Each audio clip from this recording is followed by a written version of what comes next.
إن أصحاب الجنة اليوم في شغل فاكهون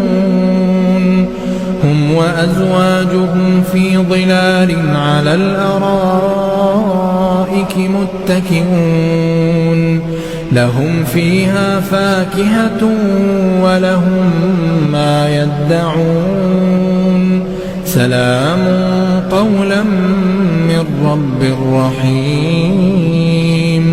وامتازوا اليوم أيها المجرمون ألم أعهد إليكم يا بني آدم ألا تعبدوا الشيطان إنه لكم عدو مبين وأن اعبدوني هذا صراط مستقيم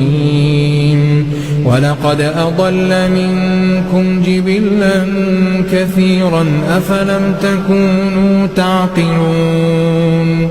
هذه جهنم التي كنتم توعدون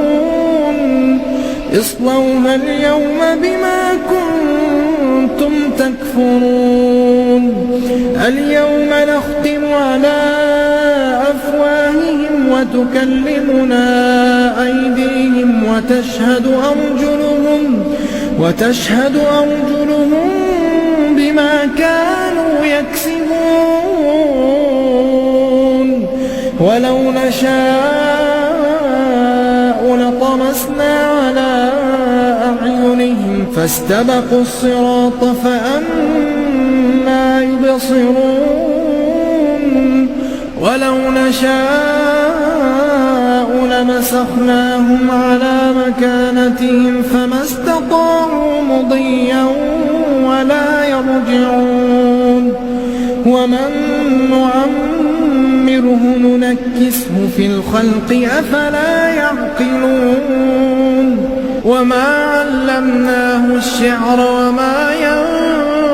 ينبغي له إن هو إلا ذكر وقرآن مبين لينذر من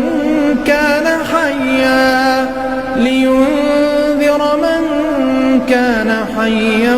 ويحق القول على الكافرين.